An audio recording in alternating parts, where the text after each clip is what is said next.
Amados hermanos, amados santos, el pastor Pedro Saavedra les saluda y seguimos adelante en esta parte 3. Este es el audio número 21 de esta parte de la serie de 5 partes, el verdadero evangelio, las buenas nuevas del reino. Las cosas en el reino son diferentes a todos los demás gobiernos. La administración divina, la oikonomía, la economía del reino de los cielos es absolutamente diferente de todos los gobiernos del mundo. No podemos, amados hermanos, desde nuestra perspectiva de los gobiernos del mundo, imaginar la manera en que se administran las cosas del reino. La administración divina del reino difiere incluso de esa propia mentalidad nuestra económica. En la administración divina, en la economía del reino, ganar es perder. Perder es ganar. Ser grande es ser pequeño. Ser enaltecido implica humillarse. Y humillarse implica ser enaltecido. Esto no es según los gobiernos de esta tierra. ¿Cuánto necesitamos que el Señor nos muestre que ser ambicioso es algo satánico? La ambición es contraria a la administración divina, a la economía del reino. En la iglesia, por su misericordia y por su vida, tenemos que rechazar toda clase de ambición. Todo pensamiento, disposición y deseo ambicioso tiene su origen en Satanás. Él mismo es la corporificación de todas las ambiciones. Él es la raíz de todas ellas. Ellas son Él y Él son ellas. Mientras la ambición esté presente en nuestro ser, el reino no podrá hacer nada con nosotros. Con el tiempo, esto hará que seamos atrapados por Satanás, el ambicioso. Y esto no es algo insignificante, hermano. Según nuestra experiencia durante todos los años pasados en la vida de iglesia, hemos visto un número considerable de casos así. Algunos santos que hemos visto comenzar a correr esta carrera, muy queridos y amaban al Señor y tenían tanto la capacidad como la intención de hacer algo por el Señor, a la postre no pudieron hacer nada debido a su ambición. La ambición es algo terrible. Jamás podemos tener personas ambiciosas y el Señor no quiere ponerlas y no quiere tenerlas en las posiciones administrativas en el reino. Ellas siempre van a dañar la vida de iglesia cuando se involucran ahí en el liderazgo. Vamos a continuar con Mateo 21, de los versículos 4 al 9. Y este pasaje parece no guardar relación alguna con los asuntos de ser ambicioso y procurar ser grandioso. Aquí el Señor Jesús era verdaderamente el rey. No obstante, no había ambición en él. Él no ambicionaba ser un rey, pero en la realidad él era el rey. El reino era suyo y el pueblo le pertenecía. Entonces, ¿cómo realizó su entrada en Jerusalén? ¿Acaso entró cabalgando en un magnífico caballo egipcio? No, él vino como el único rey cabalgando en un pollino, en auténtica humildad. Él vino como rey, pero en una forma y apariencia humilde, inimaginable para ellos. Y esto es muy bueno. Cuán maravilloso sería, amado, si alguno de los queridos santos entre nosotros fueran de esos que han sido o son tal vez y se autoproclaman como muy ungidos y llenos de vida, y sin embargo, si ellos fueran humildes, hermanos, tanto en la forma como en su apariencia, esos iban a ser de gran utilidad en el reino.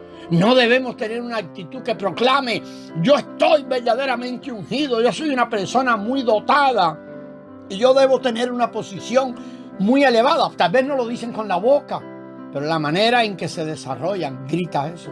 Jamás debemos ser así. El Señor Jesús vino como el rey de una manera muy humilde. Él no vino cabalgando en un caballo, ni siquiera vino en un asno adulto, sino en un pollino. En aquel momento prácticamente todos estaban a su favor, pero él entró en la ciudad de una manera humilde. Y entonces vimos algo allí tremendo, vemos algo pasar. El pueblo habló en lugar de él. Él no dijo y no reclamó cosas para él como el rey, todo lo contrario. Pero el pueblo habló en lugar de él. Se quitaron sus prendas para extenderlas en el camino. Y en este pasaje no es de interés transmitir un conocimiento doctrinal, sino hacer notar el significado que tiene en relación con la vida. Tenemos que ver el significado viviente de este pasaje. Lo que significa el andar del Señor en este pasaje es que, aunque era el rey, no tomó ninguna forma o apariencia de tal rey. Él vino como el verdadero rey de una manera humilde, muy humilde, y no pronunció ni una sola palabra en favor suyo. Fue el pueblo que habló por él al extender sus propios mantos y las ramas de palmeras en el camino. Y cuando los fariseos vieron esto, se llenaron de celo. Pero pretendieron ser religiosos. Es que ellos querían esconder el celo en la religión. En realidad no es que fueran tan religiosos, sino que simplemente tenían celos del Señor Jesús. Les molestó que un pequeño nazareno fuera objeto de tal celebración, en la que incluso los niños daban voces gritando: ¡Hosanna, Hosanna! Los fariseos consideraban que esos gritos estaban fuera de lugar.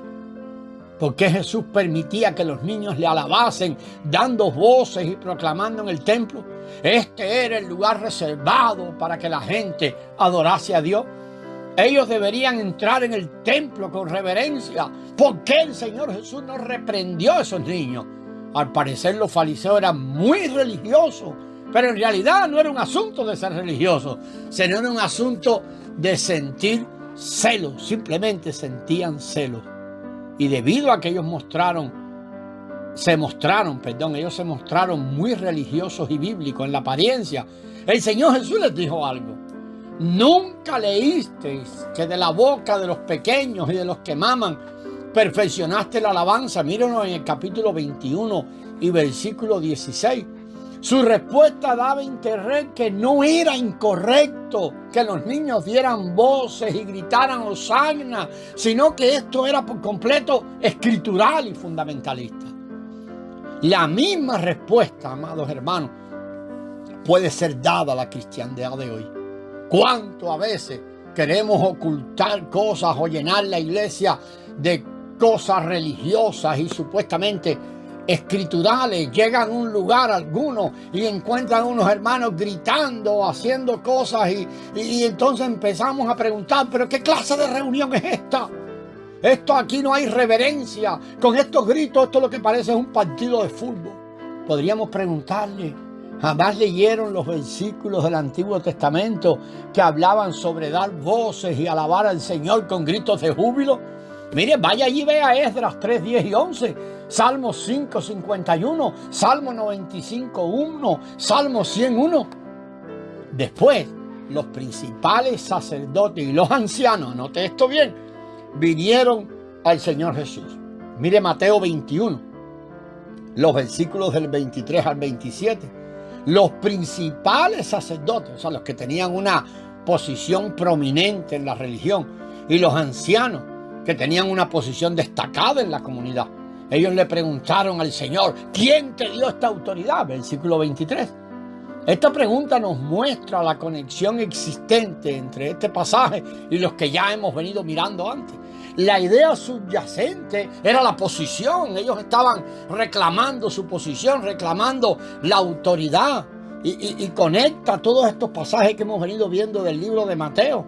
Del mismo modo que el lavarse las manos, comer las migajas y las levaduras, conectan los pasajes encontrados en el capítulo 15 y 16. Los discípulos ambicionaban autoridad y posición, recuérdenlo, pero el Señor se condujo sin ninguna pretensión. Aunque era el rey, no pretendía tomar el reinado. Los opositores, los líderes más populares, los líderes religiosos, también tenían pensamientos ambiciosos. Ellos se preguntaban: ¿y quién es este pequeño nazareno? ¿Quién le dio a esta posición y autoridad? Nosotros somos los que la deberíamos tener. Nosotros somos los principales sacerdotes y los ancianos. ¿Quién es él? Una vez más podemos ver la sabiduría del Señor Jesús. Cuando le preguntaron sobre su autoridad, amado hermano, Fíjese allí en detalles. Él les preguntó sobre la autoridad de Juan el Bautista. Dijo el Señor, yo también os haré una pregunta y si me la contestáis, pues yo os diré con qué autoridad hago estas cosas. ¿El bautismo de Juan de dónde era? ¿Del cielo o de los hombres? Vea el capítulo 21, los versículos 24 y 25. El Señor Jesús, por supuesto, lo sabía todo. Los sacerdotes deberían haber sabido que no debían jugar con el Señor. Cuando el Señor Jesús le preguntó a los sacerdotes y los ancianos sobre el bautismo de Juan, ellos quedaron arrinconados. Los sacerdotes y ancianos no se dieron cuenta de que se habían metido ahora en un problema. Ellos discutían entre sí diciendo, leemos los versículos 25 y 26 del capítulo 21. Si decimos del cielo, nos dirá, ¿por qué pues no lo creíste? Y si decimos de los hombres, tememos a la multitud, porque todos ellos tienen a Juan por profeta. Ellos no sabían qué hacer. Al final, siguieron al padre de mentira, siguieron el ejemplo del padre de mentira y dijeron, no sabemos. El Señor Jesús respondió rápido, tampoco yo os digo con qué autoridad hago estas cosas. Versículo 27. Note que el Señor Jesús no dijo, yo no sé. Él solamente dijo, yo os digo con qué autoridad hago estas cosas. No se los voy a decir, tampoco les voy a decir esto. Yo sí sé, pero no se los voy a decir. Él sabía que ellos sabían, pero que no estaban dispuestos a darle una respuesta. Al decir que ellos no sabían, ellos estaban mintiendo. Así que el Señor les dijo, yo tampoco os digo con qué autoridad hago estas cosas. A continuación de esto, el Señor Jesús les relató una parábola que los ofendió muchísimo. Vamos a poner la atención y revisar esta parábola, pero será ya en el próximo audio, amados. La gracia del Señor sea con vosotros.